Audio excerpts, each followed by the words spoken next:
What?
What?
What?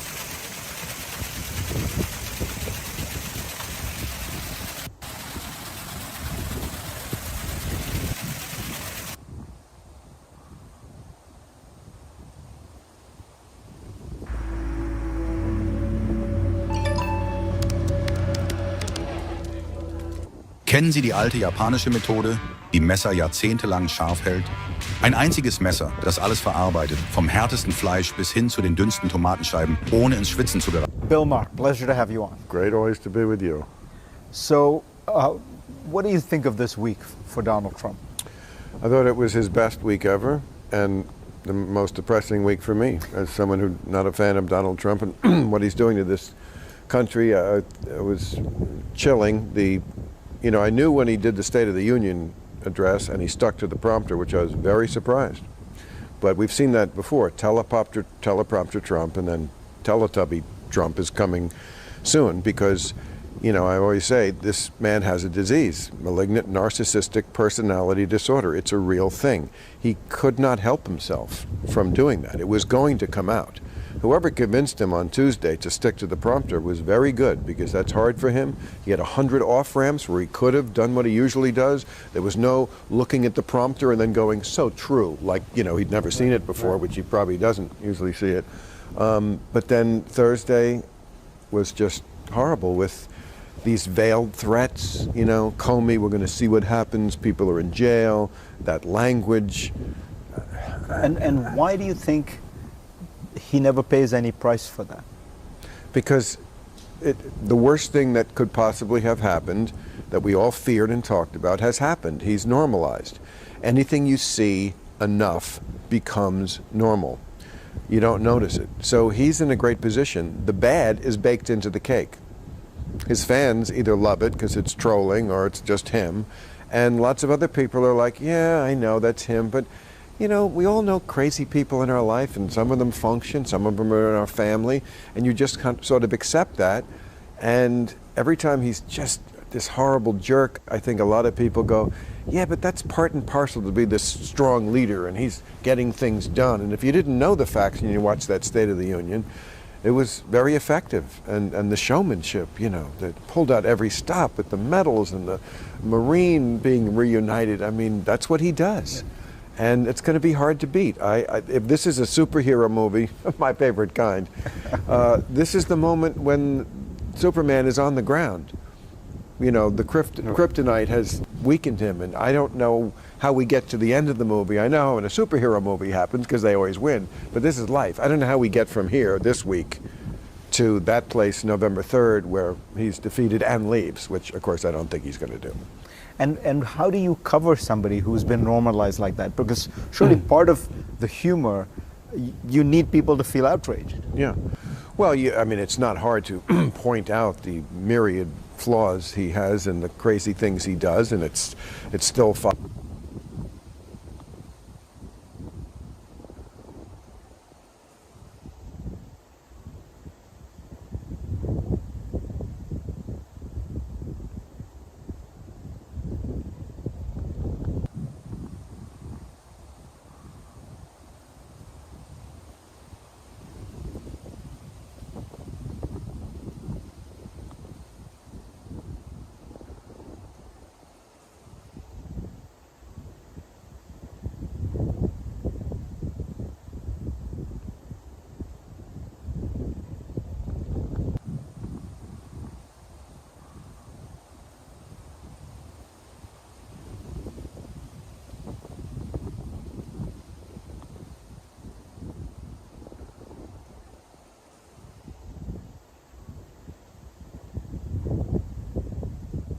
Texas Congresswoman Kay Granger. She made history just a few years ago, becoming the first Republican woman to lead the powerful House Appropriations Committee.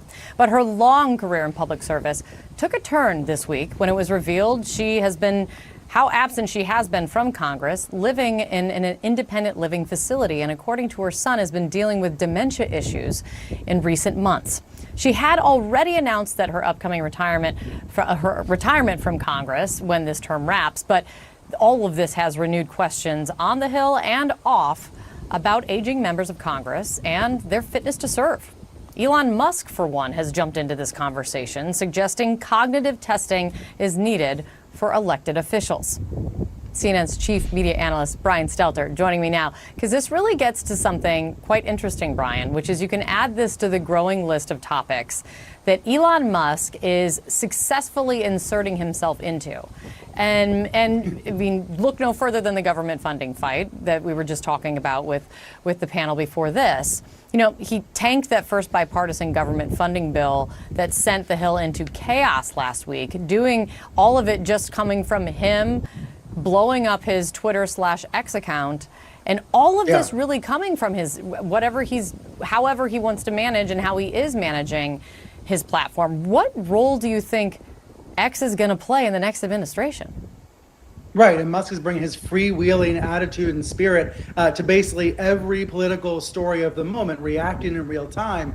He's one of the only figures big enough, rich enough, famous enough to share a stage with Donald Trump and have that same kind of gravitational power.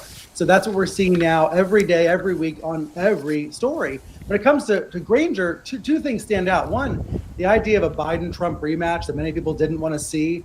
That was rooted in concerns about the gerontocracy. You know, the idea that the government's run by old people and not making room for new energy and younger faces. Well, that gerontocracy problem doesn't go away just because Biden dropped out of the race and Trump was reelected. That gerontocracy issue is still very much alive in America. And the Granger case, shows that. It also is revealing that it took so long for her condition to become public, partly because of a lack of local news coverage. There were some reporters looking into where she was and why she was absent, but it took a long time to get to the bottom of it because of lack of local news coverage. Of course, Musk says to his fans, "You are the media now," and that's a flawed concept, but it has a grain of truth. You know, the idea that everybody on X does have a voice is a powerful, powerful idea, and an idea Musk is going to continue to push. Yeah, well, and that's true. And it does seem, I don't know, sometimes scattershot, Brian, on what he decides to weigh in on and how much attention he puts into a particular topic. And your tracking of it, do you see a through line or a commonality in the issues that he's trying to influence so far? Do I see a common thread? It seems to me he enjoys being the main character on his platform, and whatever story is hot at the moment, he likes to insert himself into. And there's been a lot of criticism of Musk to that front, but here's where I see a positive. Here's where I see an upside. We are seeing in real time, in a very transparent way, how government power works and how unelected figures with a lot of money can influence government. Normally, this stuff happens in the shadows with donors, making big donations to campaigns and then meeting privately with politicians. With Musk, it's all seemingly out in the open. We know what he's thinking any given moment because of what he's posting. So I actually think there's in some ways a kind of upside to this, even though some of what he's posting is misinformation about that spending bill last week, for example. At least everyone's kind of seeing it happen in real time. Most of what he's doing right now, the through line, I would say, is mostly about DOGE, about government efficiency. But as you reported, he's going to have relatively little actual power, right? It's going to be about using his megaphone to pressure the Congress to take action or put pressure on Trump to pressure Congress to take action. But let's not count that megaphone out. It is, as he's shown, a very powerful megaphone. Yeah, it has already shown that so far already. And they haven't even gotten into office yet. It's great to see you, Brian. Thank you.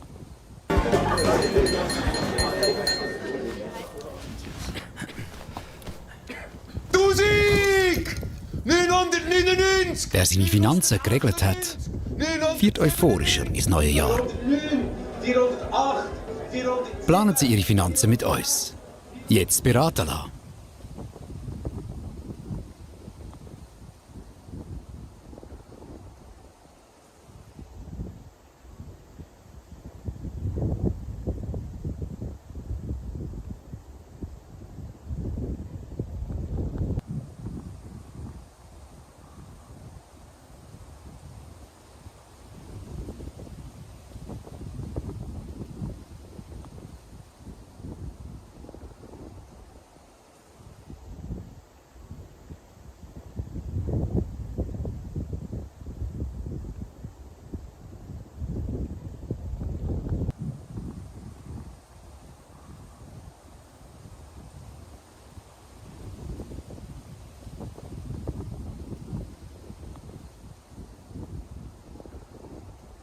flight was canceled. Can you help me? Lucky for you, a new law guarantees that you'll get a full refund in the case of a flight cancellation. So you're telling me until this year, an airline could just cancel the flight, and if I didn't want to fly because it messed up my plans, they would keep the money? Yes, that's correct. Do you really think doing the bare minimum is something to really brag about? Do you want a refund or not? No, I just want to be rebooked so I can get home. All right, you're on the next flight out tomorrow. Tomorrow? Don't you need to give me a hotel? Actually, there's no federal law that guarantees that, and we are the only major airline who doesn't have it in our policy, so maybe you should have read the fine print before you booked with us. My flight was canceled. Can you help me? Bonjour, madame. Sorry, bonjour. Can you please help me? We have you on the first flight out tomorrow, madame. By law, you are entitled to food, beverages, hotel, transportation, 2 phone calls, and 600 euros in compensation for the inconvenience. But now get out of my face. My flight was canceled. Can you help me? Lucky for you, a new law guarantees that you'll get a full refund in the case of a flight cancellation. So you're telling me until this year, an airline could just cancel the flight, and if I didn't want to fly,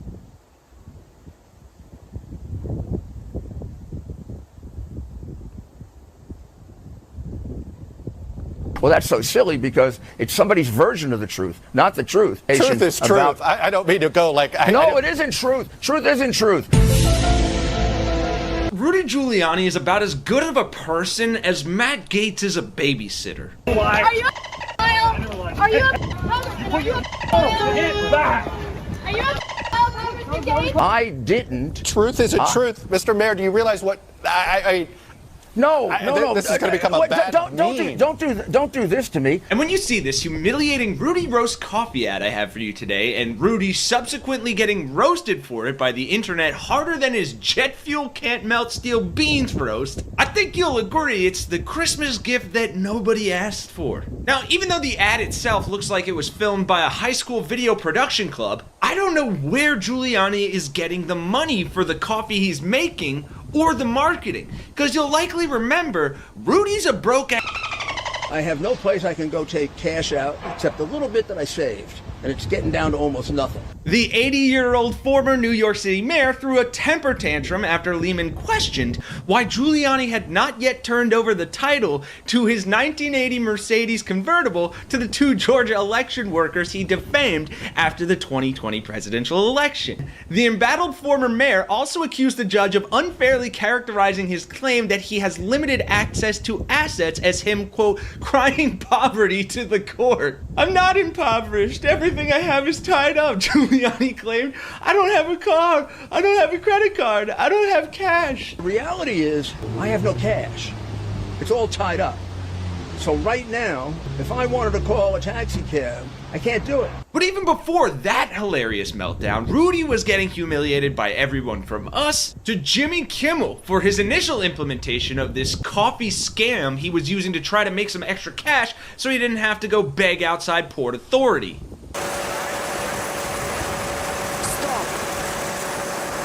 You couldn't hear me because of the... We are pretty much at the beginning of the process here at this pristine, I call it a laboratory. It's not like a factory, it's like a hospital. Deep grain, very good quality. Most people don't use this quality. You should know all Arabica beans. No Robusto, all Arabica. Oh my goodness, look at these. My goodness. Today, I'm thrilled to introduce you to something I'm incredibly proud of. No, it's not my law firm, or my cigars, or my press conferences, and definitely not my son. Yuck! It's my coffee. So smooth, so rich, so chocolatey. And the perfect coffee deserves the perfect coffee maker. Introducing Broody. For coffee so delicious, it should be illegal. Simply fill my head with Arabica beans. No Robusto. All Arabica. Put your cup under the brew head and watch me go. In less than a minute, you'll have coffee so rich, so bold, you could almost dye your hair with it. Broody coffee comes out piping hot. Almost as hot as Borat's daughter. And for a little latte, just push the button and I foam at the mouth. Now that's what I call a macho macchiato. Broody is the only coffee guaranteed to give you a smile as beautiful as mine. Wow, look at those pearly browns. Go to broody.org and enter promo code IHaveNoShame for a Patriot discount. And 10% of each sale goes to third responders. Trust America's mayor. Drink coffee from my hair. So do your duty and buy a Broody, the official coffee maker of the Four Seasons. Not that one, the one behind the dildo store. All of which led us to today, when Rudy released this real Christmas ad for his coffee. Oh, Merry Christmas!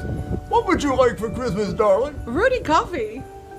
Not diamonds, not a necklace? No, Give just her all Rudy the coffee she wants! Give her all the coffee she wants! And I know that is short, but there is so much to unpack right here. We'll get to the roasting in a second, but did you hear how relieved he was when she said she didn't want a diamond necklace and instead wanted his coffee, the only thing he can afford? Like, you couldn't even script this stuff if you wanted to. But in that vein of not being able to afford anything, someone on Twitter wrote the budget was at least $72 with a screenshot of the elf costume at Walmart. How did he expense all of that? I thought he was broke. They can't even celebrate Christmas without being perverts. Why are MAGA obsessed with sex? Republicans are still weird. Someone posting what I assume is the actual label saying, warning, don't drink Rudy coffee if you value telling the truth. Do drink Rudy coffee if you like to touch females inappropriately, because when you drink Rudy coffee, they let you do it. And possibly my favorite straight trio right here,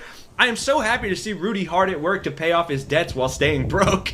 This looks like a very bad acid trip, and she's a very, very brave woman. I mean, there are too many good ones to go through. I'm just gonna leave these up here if you want to pause the video and read these for yourself. So I hope you enjoyed this little Christmas gift as much as I did. And if you did, let me know what you think in those comments down below. Drop a like and subscribe to Really American. Because folks, I have never seen a fall off as hard as Rudy Giuliani. He went from mayor for life to the cover of Time to the GOP candidate for president to being disbarred, broke, and selling coffee.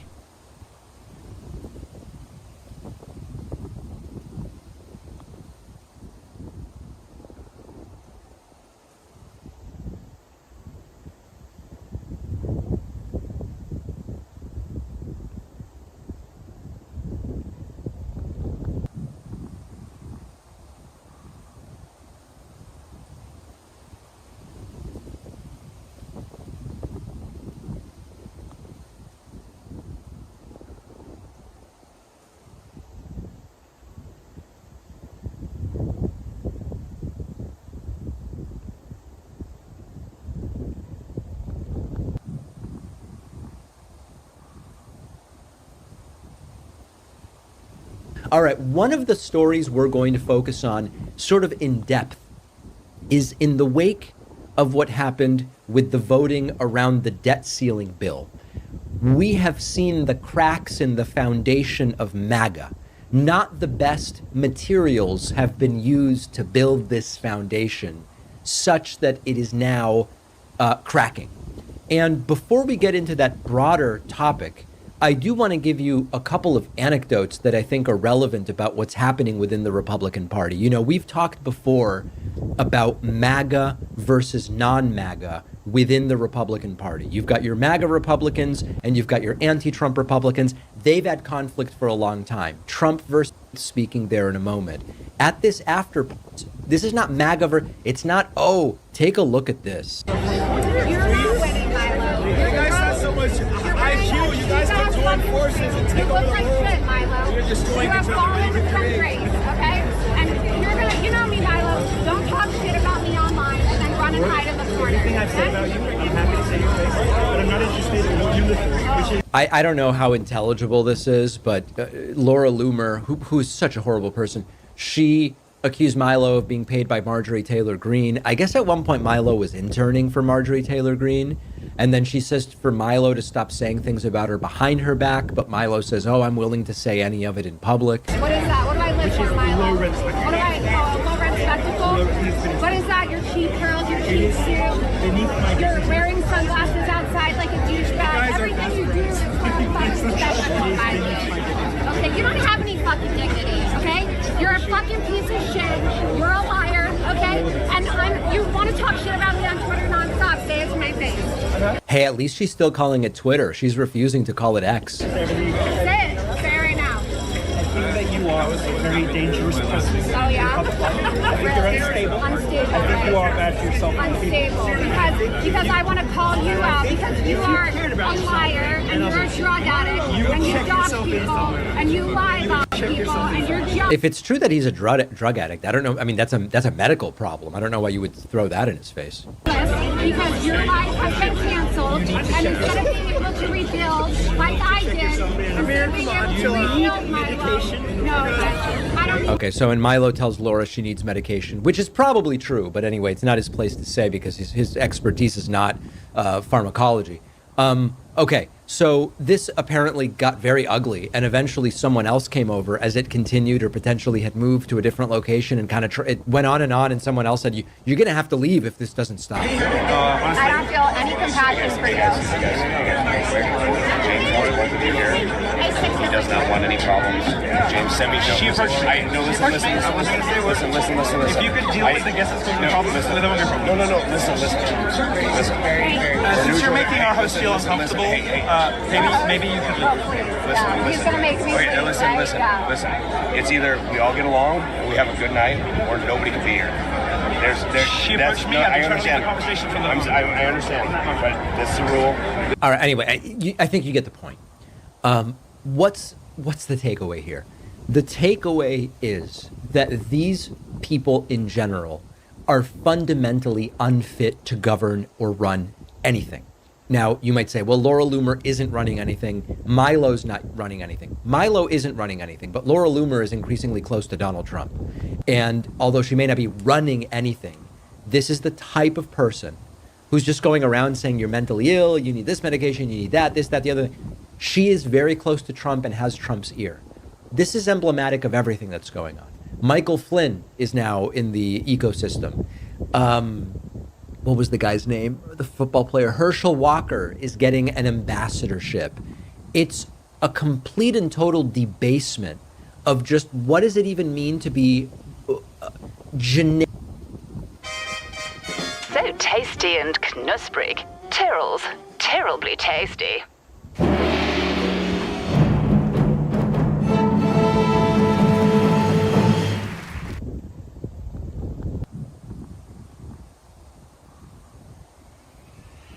All right, let's talk about the United States. It's big.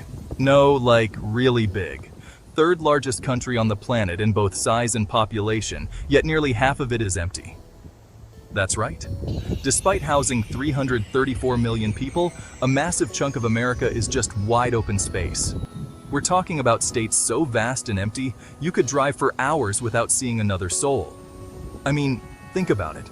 You've got these massive cities packed with people, and then nothing. In fact, more people live in New York City than in the next 9 states I'm about to show you, combined. So why aren't people flocking to these gorgeous but empty places? What's the deal with these ghost states? Well, buckle up, because we're diving into the top 9 states where no one seems to live, and we'll find out why. Oh, and before we start, hit that like button if you want a deep dive into the largest, emptiest regions of the world. Let's get this video to 5,000 likes. You guys know I love a good challenge. All right, first up, Maine. Look, Maine is so far north, people there are practically Canadian, eh? You're surrounded by pine forests, glacial lakes, and moose. It's beautiful, right? I mean, picture yourself waking up to that view every morning. It's like stepping into a postcard. But there's a reason only 1.385 million people live here. It's called winter. Imagine a season that lasts so long and gets so cold, you start wondering if the Night King is coming. I'm talking brutal. We're talking negative temperatures, blizzards that could bury a house, and enough ice to make Elsa jealous. And unless you love snowmobiles, frozen lakes, and hearing your nose hairs freeze in real time, you'll probably pass. Don't get me wrong, there are some die-hard Mainers who love the snow, but for the rest of us, it's a bit intense. Fun fact, Maine is 89% forest. Yeah, 89%. That's more trees than people, folks. So, if you're looking for a bustling metropolis, keep on driving. But if you're into hiking, fishing, and maybe spotting a moose or two, Maine might be your jam. Just make sure you pack a really, really warm coat. Next stop, Montana, a state that looks like it was ripped straight out of a Wild West movie. Cowboy hats, horses, and scenery that'll make your jaw drop. We're talking mountains that pierce the sky, rivers that wind through valleys, and sunsets that'll make you question if you're dreaming. It's the kind of place that makes you want to buy a cowboy hat and learn to ride a horse. And it's huge. I mean, seriously huge. It's bigger than Japan, but guess what? Only 1.12 million people live here. That's like one person for every 10 square miles. You'd think people would be rushing in, right? Wrong. The weather is a killer, literally. We're talking scorching hot summers that'll melt your ice cream before you can even blink, and winters so cold they'll freeze your tears before they even roll down your face. Billings, the biggest city, barely has 100,000 people, and some towns are so remote that getting to a Walmart is like planning a road trip. Seriously, you could drive for hours without seeing another living soul. It's both beautiful and a little bit eerie. But hey, if you're into that rugged cowboy life, Montana's all yours. Just be prepared to embrace the solitude, the extreme weather, and the occasional tumbleweed blowing down the street. From giant to tiny, let's zoom down to Rhode Island, the smallest state in the US. It's basically a speck on the map, but what it lacks in size, it makes up for in people. Over 1 million people squeezed into 1,034 square miles. It's like one big town where everyone knows your name, whether you like it or not. Here's the thing though, Rhode Island has all the charm of New England, but none of the perks anymore.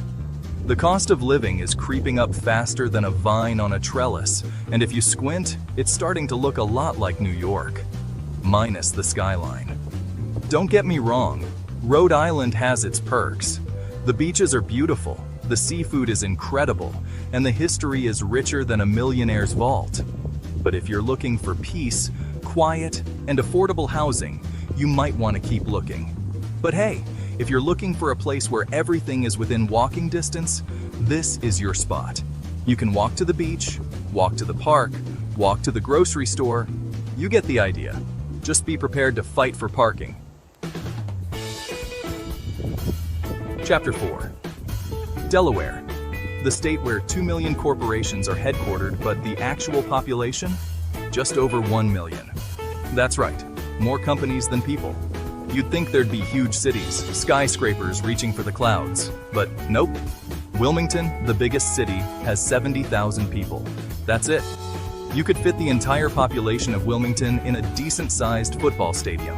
So why aren't there more people in Delaware? Well, Philadelphia's just 30 miles away and ate up all the action. It's like that friend who always steals your thunder. Delaware's vibe is more beach town for retirees than bustling metropolis. Think quiet beaches, quaint towns, and a pace of life that's slower than a snail in molasses. But here's the kicker. Those corporations? They pay no state income tax. None. So they're here in name only, not job creation. They're like that friend who crashes on your couch but never contributes to rent. That's why Delaware's economy is more about beach tourism than tech startups. So if you're looking for a corporate job, Delaware might not be the best bet. But if you're looking for a relaxing retirement with no state income tax, Delaware might be calling your name. Chapter 5. South Dakota, home to Mount Rushmore. And Wall Drug? Yep. After you pass about 200 billboards, you'll realize the most famous thing here is a drugstore. And honestly, that says a lot about South Dakota. It's vast, it's cold, and it's really far from everything. We're talking wide open spaces that stretch as far as the eye can see, winters that'll make you want to hibernate until spring, and a sense of isolation that can be both exhilarating and terrifying. Population? Less than 1 million. And despite all that land, there's almost nothing there. Farms? Yep. Truck stops? Barely. But you know what it does have? Fields that make you wonder if you're the last human left on Earth. Oh, and in case you were curious, South Dakota is 177% bigger than Florida, but has fewer residents than Jacksonville. Yeah, it's empty. But hey, if you're looking for a place where you can escape the crowds, breathe in the fresh air, and maybe even see a tumbleweed or two, South Dakota might be the place for you. Just don't forget to pack a warm coat and a good book. Chapter 6. If South Dakota feels empty, wait till you meet North Dakota. Imagine everything I just said, but worse. Colder winters, hotter summers, flash floods that could sweep your house away, and oil. Not exactly a tourist brochure. With fewer than 800,000 residents, North Dakota's population is smaller than some neighborhoods in major U.S. cities. That's right, you could fit the entire population of North Dakota in a few city blocks. So why is North Dakota so empty? Well, for starters, it's isolated. You're far from any big urban centers, and the weather? Let's just say you better love extremes. We're talking winters so cold they'll make your teeth chatter, summers so hot you'll sweat through your clothes, and wind that'll blow you off your feet. Most people didn't stop here on their way west, and it shows. But hey, if you're looking for a place where you can truly get away from it all, North Dakota might be the place for you. Just be prepared for the isolation, the weather, and the occasional oil rig. Chapter 7. Alaska. So big, it makes Texas look tiny. Now, Alaska? Alaska is the biggest state by a long shot.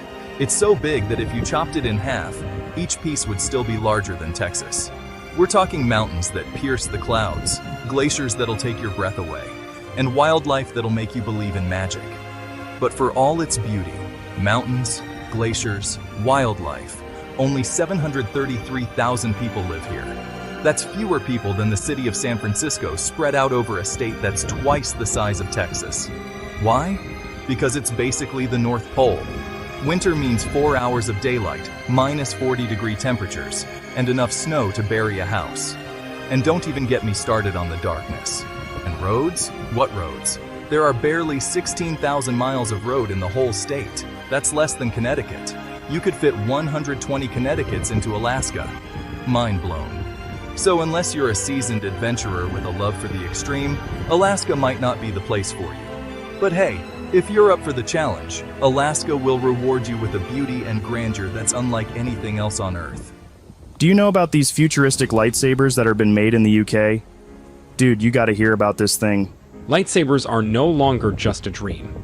Now you can wield one in the form of a military-grade flashlight that conveniently fits in your pocket. Crafted from durable titanium, this compact marvel packs a powerful punch. This is a must-have, indispensable survival tool, boasting incredible power that can melt through almost anything and even start fires. Its exceptionally potent beam of light illuminates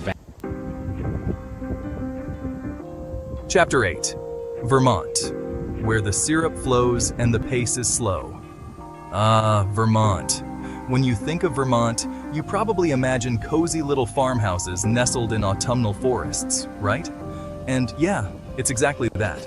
We're talking rolling hills blanketed in vibrant fall foliage, charming towns straight out of a Hallmark movie, and a pace of life that's slower than a snail in molasses. But here's the thing. Vermont is rural. Like, really rural. Only 38.9% of the population lives in urban areas. That means most of Vermont is forests, farms, and small towns where everyone knows your name. It's the ultimate escape for anyone looking to live off the grid, but that's also why it's so empty. 647,000 residents total. That's fewer people than the city of Denver spread out over an entire state.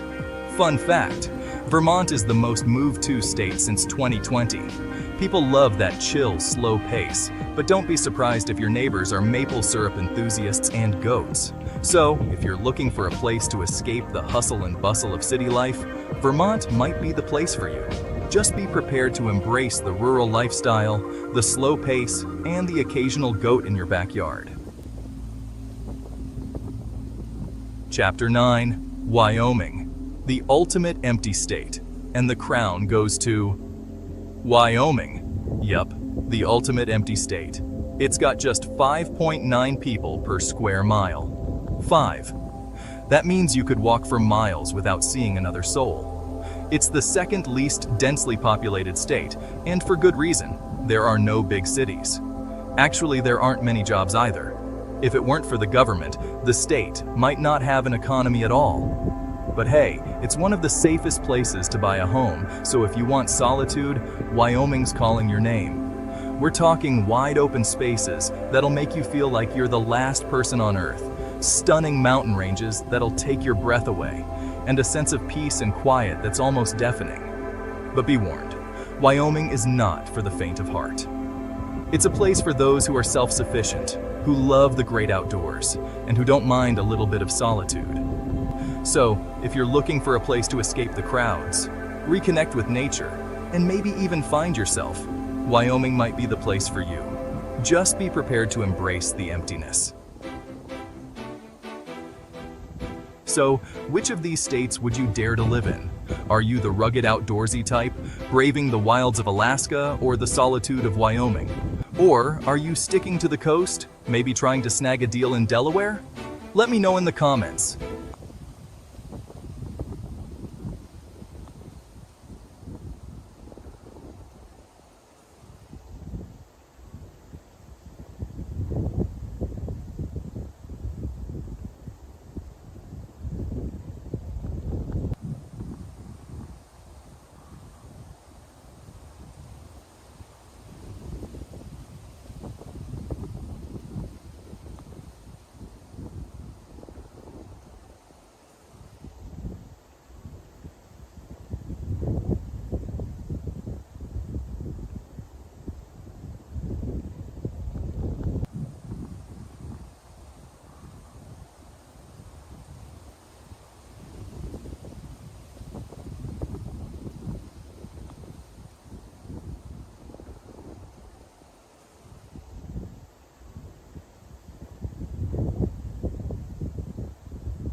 Dein Alltag ist hart, wenn du nicht richtig kannst durchschnaufen. Zum Glück A lot of the locals do not like the movie just because of the way it portrayed us.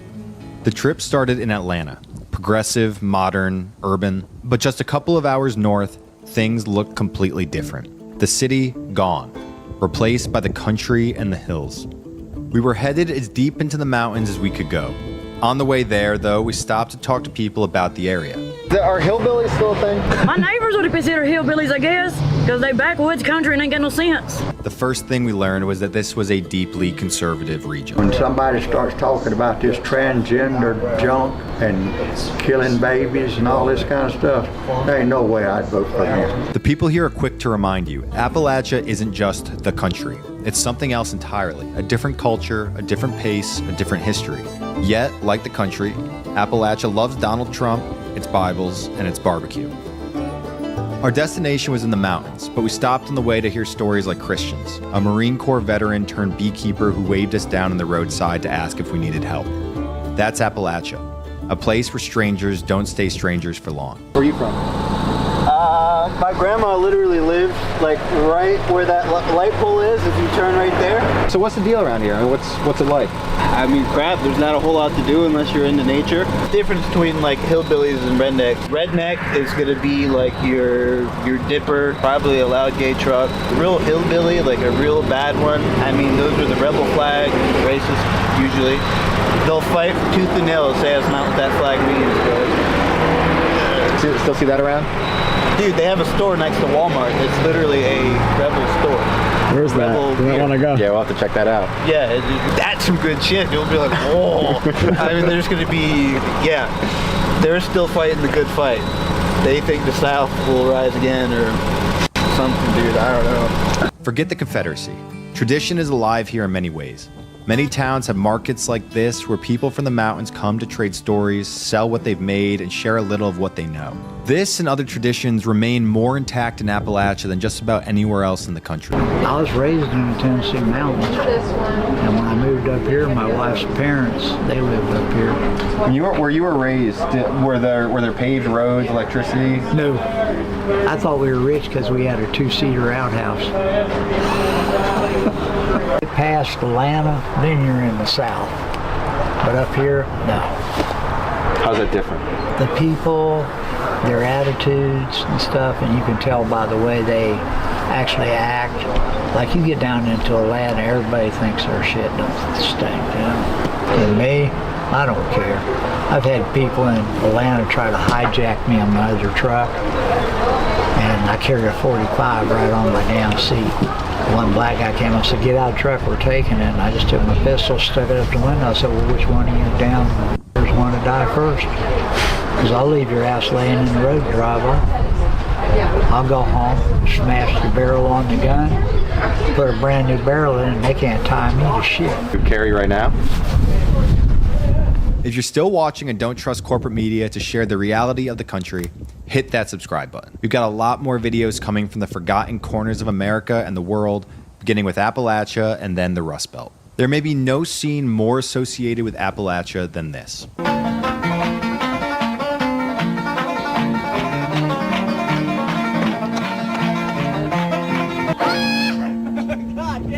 Billy was 15 when he played the Banjo Boy, but when Hollywood left, Billy stayed. And when Deliverance was nominated for Best Picture, Billy ended up spending years working at a Walmart unable to afford his medical bills. He still lives nearby and his relatives run this diner. Billy's story was Billy didn't get any money from it, or got very little money. He got very little money, yes. I mean, they portrayed us pretty badly in the movie. I mean, I'm not gonna lie. A lot of the locals do not like the movie just because of the way it portrayed us, so. We learned where that banjo scene was shot and went to take a look. In 1972, it was a dirt road and wood shack. So you saw the video, dirt road, hillbilly playing the banjo and everything. This is it right now. Obviously a lot different. Now that being said though, this is still a remote and rugged area. We'll take a walk over here where there's some houses that kind of capture that. There's like a dozen dogs just came running off this property over there, and there's something going on. We're gonna go take a look. There's another one, dude. How many dogs do you have? Another. Oh, one is. Oh. A house up, we met this girl. What's up? Hey. What you guys got? 12. 12? Wow. Yeah, we got more up at the house.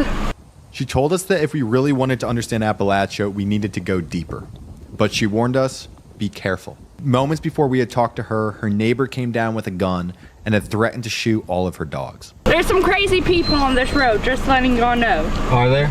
Don't trust him. He just threatened to shoot my dogs because his dogs ran after my dogs. Most people around here have guns? He had one in his hand just a couple minutes ago. The guy that came running down here yelling. Yeah, I was yelling at him back because he threatened to shoot my dogs, which he's already shot one of my dogs. This one, he shot it with something, and it was right beside her heart. He shot that little dog right there? Yeah. What the? And she's my baby, for sure. And we've had problems with him. He's stolen stuff from us before. My dad doesn't like him. My dad wants him off this mountain, but there's a tin out there. When the cops come up here, he'll go out there and stay for a couple days. And there's guns up in there, because I walked up there one time. What's it like around here now? Full of druggy people, for sure. Everyone that lives on this road is druggy people. What kind of drugs? Mainly Fentanyl. Really? A guy just died from fentanyl. Banner, come here. Good boy. So we got back in the car and we started driving deeper into the mountains in search of the mythical hillbilly.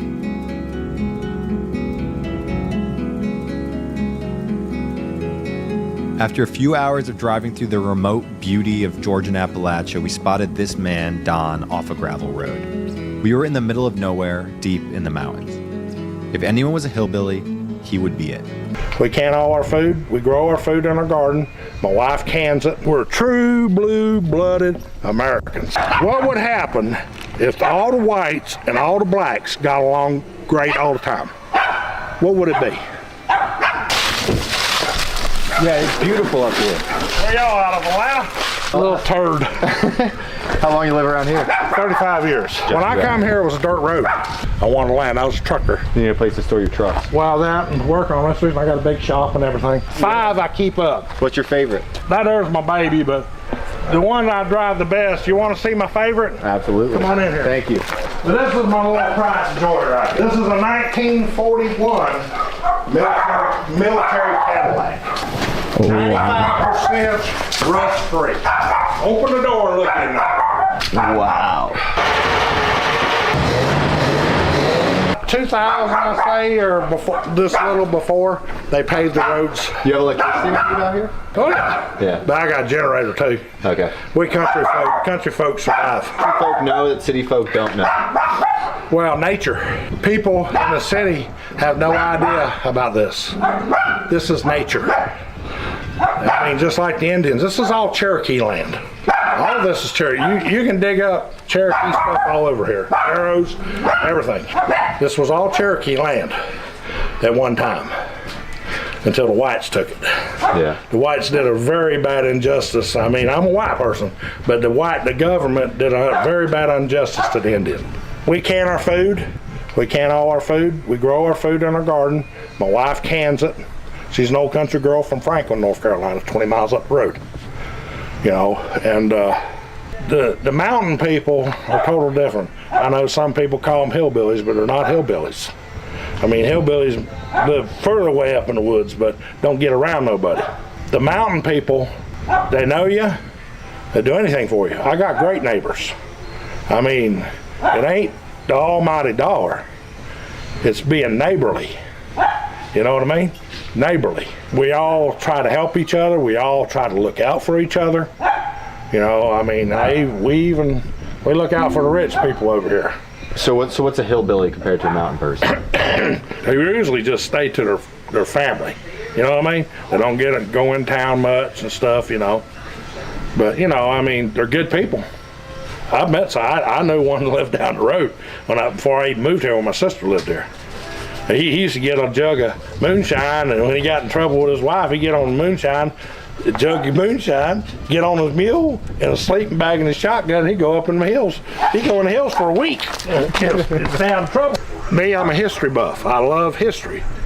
One day we'll all be history. Well, I got a question about history. Yeah. So I know you got this flag on the front of your car here. Uh-huh. What does that mean? What does that mean to you? What's that? We're Southern heritage. This our heritage. It's not racism. You know, everybody says, "Oh, you see a rebel flag?" That's racism. You want to see what I got on the back of it? Yeah, absolutely. Come on the back of it. Just because we're rebels, I mean, you know, there's an American flag. You know what I mean? So, what are you saying you know, having the rebel flag there, it's against the country, it's against the No, it US. isn't. They lost. We're Americans too, but it's our heritage, you know. I was born in Chicago, so I'm basically a Yankee, okay? I was born Yankee. You got 6 weeks of Yankee. And then... So I got 6 weeks of Yankee, and I was in Florida all my life, until 17 when I joined the military. But, you know, we serve our country, and just because someone has a rebel flag, that ain't racism. I mean, I'd help anybody. I'd give you my whole shirt off my back if I need to. What would happen if all the whites and all the blacks got along great all the time? What would it be? It'd be harmony, right? But see, a lot of people push it back and forth. And I'd say the politicians do that. What's wrong with this country is they turn their face on God. And if you turn your face on God, He'll turn your face on you. I don't know you from Adam's house, cat. I don't even know your name. But I'm talking to you. Yeah. Because you know why? Because I'm American and I believe in God. So you got a whole garden up here that you grow everything in? Yeah. You want to look at it? Can we? Shit, yeah. You don't bother me. Thank you, Don. Chicken hens. So we have our chickens. This is my worm bed for fishing. We grow our own worms. This is all our garden area. Telephone poles? I'll put them all together, put them in the ground. They're in the ground 4 feet.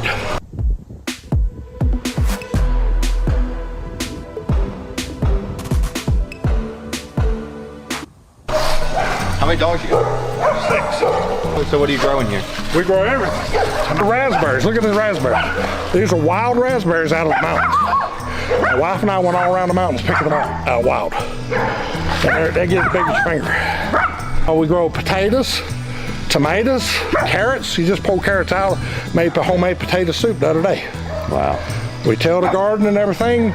We use the chicken fertilizer, the chicken poop, put it in the garden. There's worms in there 6 inches long, buddy. They're like snakes, night crawlers and stuff. Look at that potato growing. That's a potato we threw in there growing. What the? No, that's cabbage. That's cabbage. This is a Harley shed. This is my Harley shed. This is what my Harley says. Tons of fishing poles, anything. People you got everything you need. Anything. You got too much. It's that cool when it's 100 degrees. I mean, it's like crisp. Yeah, look how clear the water. 478 feet deep. Never find no better water. My wife lived up here all her life. She said never seen no better water. My father was born in 1903. I was born in 1959. He was 56 years old. And I asked him, when he was 80 years old, I said, Dad, I says, you was born in 103. I said, you've seen from horse and buggy, the automobile, the planes, to rockets. I said, what do you think? He says, son, he said, I was a kid yesterday. You flip your fingers, that's how fast your life goes by. I'm gonna ask both of you what the answer of this is. What is the smallest thing in the world that makes the biggest difference? The smallest thing in the whole, it don't matter whatever you think, the smallest thing. You tell me what you think, what the smallest thing in the world makes the biggest difference. A handshake. What about you? I was thinking an air molecule keeps us alive. No, sir. Attitude. Your attitude is my father was 80 years old. He died at 81. Redneck difference. Just, we're down to earth, but we stand our ground. Do you consider yourself a redneck? Yes, sir. I'm a redneck. I tell you, I got a redneck too, buddy. Okay? I'm a redneck, and I just like the old song, country people survive. We got a 4-wheel drive and a shotgun. You can't run us out. You can't stomp us out. You ain't gonna stomp us out. We're true blue-blooded Americans. Born and raised here. Don had seen the mountains change. When he arrived there was no one else. Now, the house across the road from him is worth millions of dollars. Similar developments are cropping up elsewhere, and the city is encroaching. But, the rich people moving in. Everybody from the cities are moving up here. Yeah. If you look around, you'll see where they're putting houses all over the mountains. Is it changing it out here for you? Oh yeah, well yeah, our taxes went way up because of the mansions and everything. They done sold that place they just sold it 2 or 3 months ago. Over $8 million. Really? Yes sir, right there. 8 million. The Appalachia Don knows and loves is changing. Taking us up to a river.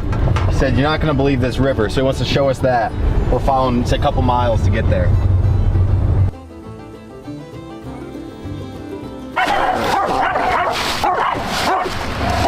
This is where we come fishing. This is all national forest, all of it.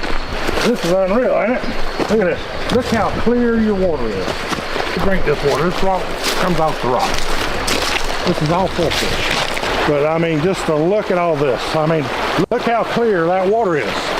That's the reason there's no, they won't let no industry in here, thank God. They don't want that water polluted like it is in Atlanta. No chemicals. What do you see here that you don't see all over the place? Trash. Yeah. You see them signs? There's signs all over the road. $1,000 fine. You throw shit out and you get caught and one of these people turn you in, you got a $1,000 ticket. Yeah, there's nothing, I mean, it's just, no, it's look, so natural. Clean. This is persimmon community I live in, and us, the people, keep it clean. We actually have days that everybody gets out and picks trash up. Don told us he may not be around to see what happens next. After hours of talking, he casually mentioned that he had cancer and wasn't sure how long he'll live. 65 years old and 385, you know. I'm still moving, brother. I'm gonna move. They're gonna have to cut my fingers off to get me, brother. I'm gonna hold on.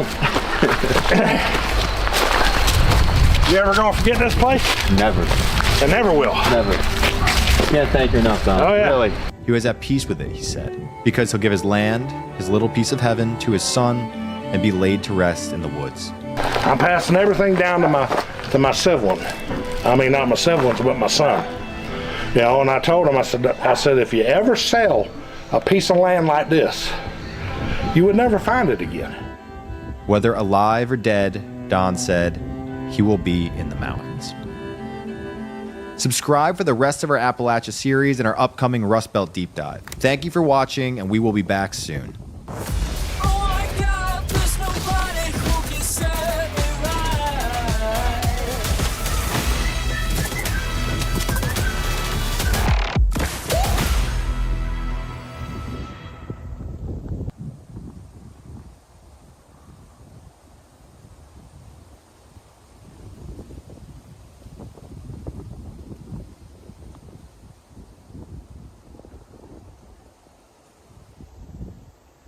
Ohio was once the United States' industrial heart.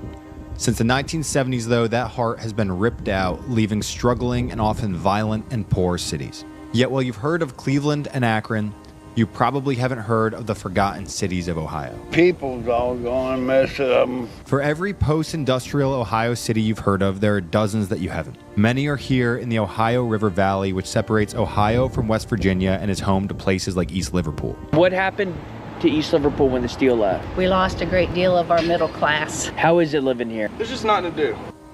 East Liverpool was once the pottery capital of the world. It produced 60% of all the ceramics that were made in America. Back in the 70s, after I graduated from high school, Hall China, they would just open their arms to college kids. If it would not have been for Hall China and me being able to work my way through college, I probably wouldn't have gotten a degree and taught for 30 years. But after World War II, the U.S. began importing plates and other ceramics from Japan and later China at the same time that expensive automation technology priced out local businesses. But pretty much ours are mostly gone. There might be one or two very small ones. I'm not really sure about that. Businesses shuttered, the population declined by over 60%, and drugs took over. There was zombies walking everywhere, all it beat it out, but now it's all methamphetamine. Do you guys like have friends who've OD'd and shit? Walking Memorial, man. Yeah, I've had quite a few. I used fentanyl. I tried to kill myself 5 times with it too, but it never killed me. I snorted 2 grams of it. I was stuttering really bad. I couldn't talk for like over a month. But I'm lucky. They've done CAT scans and stuff, and they said I'm healthy now. I guess that's just for saying prayers to God every day. But I've been clean for like 13 months now. Incredible. One thing you hear a lot is, why do people do fentanyl? I done it because it felt good. You didn't have to deal with reality. You could just sit in your home, just be a bum pretty much, and the only thing you worried about your next fix. Feeling about the future, what? I don't know what to think because I want to see my kids. Hopefully they'll forgive me soon. I ain't tried to call them though. I ain't spoke to them in 4 years. I'm scared to talk. I don't want to be rejected. My oldest daughter told me don't call her back until I'm not a drug addict no more. That hurts a lot. This whole area was ground zero for the opioid epidemic when companies worked with doctors to push pills like OxyContin. People got hooked, then turned to heroin, and today fentanyl is king. What was the first time you had fentanyl? When I was 50, I never really done drugs. I broke my back in '96. I was paralyzed and I had to work myself back. All they ever gave you were pain pills. I didn't know you could get help for them when I was 50. I didn't know. So I started buying street drugs. I started off with the heroin, but once when I had a taste of fentanyl, it was nowhere near the same. Despite the struggles, though, people like Robin are fighting for East Liverpool's future. We decided to make a group called the East Liverpool Beautification Society. The goal being to beautify this town of East Liverpool. Look down here, there's a fireman down there right now who volunteered his time. He is power washing our diamond. I mean, so he's painting the top of that. Yes, right there in the corner. We had this big fundraiser for people to buy paint. Ah, that looks freshly painted. Fire hydrants are all getting painted. I feel like we're moving in the right direction, that's for sure. I think there is no place like East Liverpool. We have been down and out. We have really had some bad luck. For some reason, we are just a pretty resilient bunch. Real quick, this is just part 1 of our Rust Belt series. If you're enjoying this video and are sick of legacy media's lies and spin, please subscribe for more. 15 miles south, the story repeats. Wellsville once had rail terminals, docks, and pottery manufacturing. The region's industry has shriveled, though, and Wellsville's population fell 70%. What's Wellsville like? It sucks. Like to do. Are there jobs? Not really. As in East Liverpool, though, people here aren't giving up. They'll come through that door on drugs, but after a while, they get cleaned up. We've had quite a few people that's given their life to the Lord that's been down and out without a home. What is that process like where someone comes in, they're on drugs? So you'll tell them about us. They'll come in, sit down.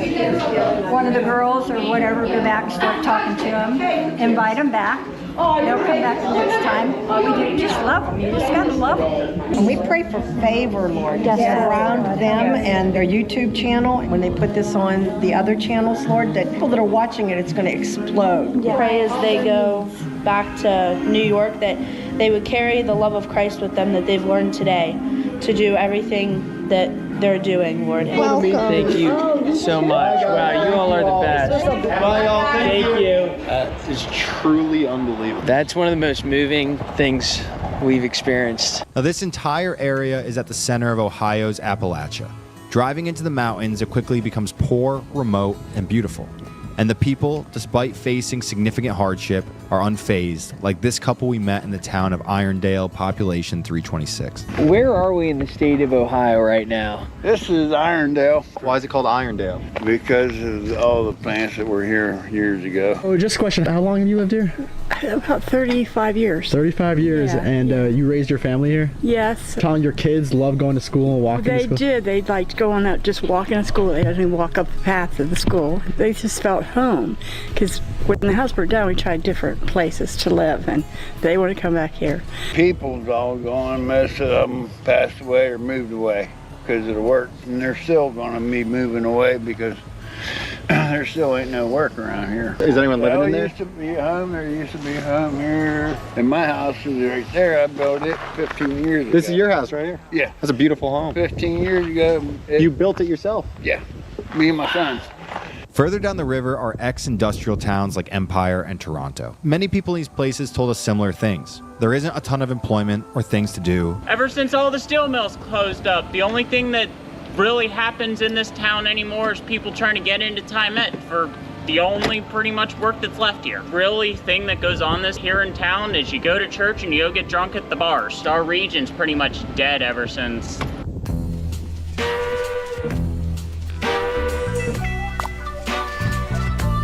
Steel mills closed up. Now that they shut down the power plant, it kind of went to crap. Do most people have jobs or? I'm on disability. I ended up f***ing up my shoulder really bad. I can't lift more than 50 pounds, so I don't work at the moment. I've been trying to find something that doesn't involve lifting, but That's hard to come here. You're either working in food or you're working in the only two manufacturing facilities, which is Tymet and Bulldog, which makes metal racks. But there's community and everybody knows everybody.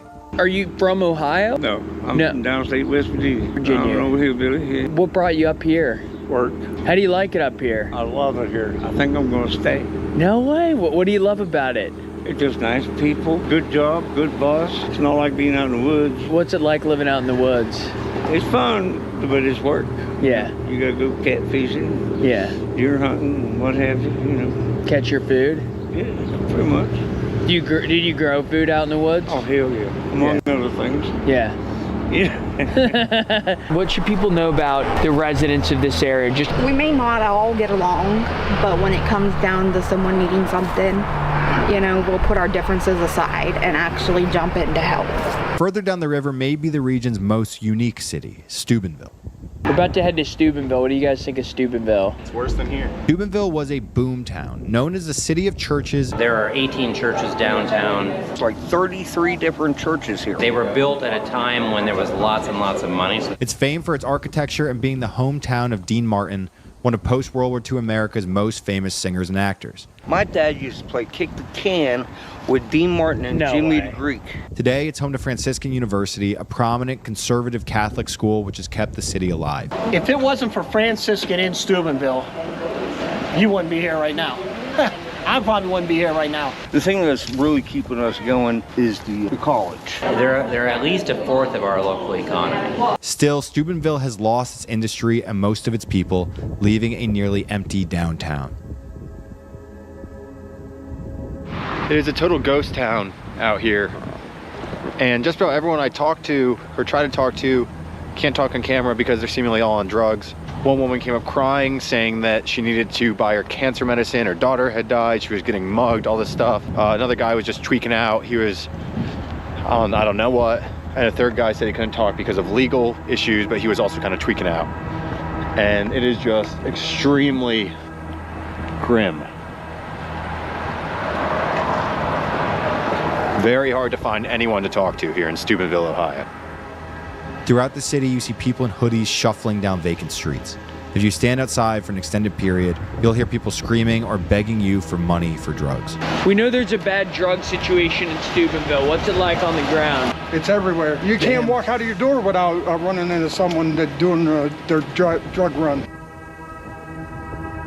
Is it true that there was a section of the city like 25 years ago where there would be prostitutes on the street? Still are. Killed so many people that got addicted or is dead. Really? I actually even saved a couple of them. So what's Steubenville like? Hell, it's a small town. Hell? We heard hell in a small town. Which one is it? My family's been here since 1919. Great uncle said that this was a place for steel mills, coal, and all that. What about steel, coal? Any of that left? Steel's gone. You come on vacation, leave on probation. Come on vacation, leave on probation. How long have you lived in this area? 20 years. 20 years. How has this area changed in the last 20 years? I don't know. I'd say more violence now. More drugs? What's the drug situation like? Yeah, whatever you want. Do you like it here? No, there's really no jobs or anything here. Yeah. To be honest. How is it here? It's all right. This place is polluted. With drugs? Yes. What kind of drugs? Just about every single kind. Are overdoses a problem? Yeah. From that and homeless situations. A lot of people are sleeping in bandos. Yet others say the city is coming back and has never lost its charm. People from all over the country that are moving to Steubenville, growing up here, living here as a citizen, there is something, it's called freedom. You can be a Democrat or you can be a Republican and we all get along. What brought you to Steubenville? I grew up in California. I came here for college and then I moved back to California thinking everything's going to be wonderful.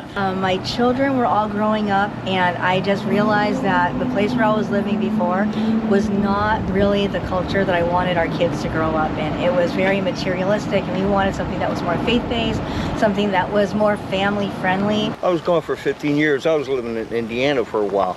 And I come back and I was just so shocked how beautiful this place is now. Yeah, the downtown, The downtown's beautiful. Yeah, you know, it the is. Cracker Sweet. Yeah. That wasn't there when I left, and the crime's just about gone. So what brought you to Steubenville? Try to start a new life.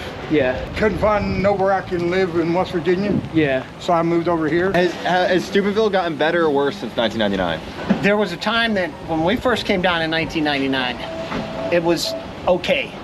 You know, downtown was starting to die. But when the mall started to fade away, you know, Walmart, thank God they came in and brought it back up.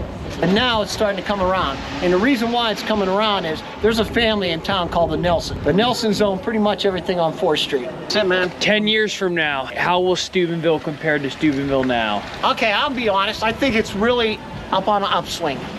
You know, there's some good people coming in. Franciscan every day puts more money in that college. That's great. Every day. You said you've lived here for how long? But 35 years. How has Steubenville changed in that time? Oh, gotten significantly better, because at the time I moved here, steel mills were just not quite closed down. We lost like 70,000 jobs. But in the last 10 years, or even 15, lots of revitalization down here, all kinds of things happening. I mean, in each of these cities, a similar image emerged. They lost their industry, but resilient people have fought to turn it around. Perhaps the best message came from a barista in an East Liverpool cafe who wrote a Bible verse on my coffee. I went into a cafe here to grab a coffee, and they write a Bible verse on Wow. here. Do you know the verse? Isaiah 9:2. I don't. I Googled it. It is. The people who walked in darkness have seen a great light. Those who lived in a land of deep darkness, on them light has shined. Given the struggles and resilience of the people in Appalachian, Ohio, that verse couldn't have been more fitting. Thank you for watching this video, and make sure to subscribe for the rest of our Rust Belt series. We'll be back soon with videos from Youngstown, Ohio.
you.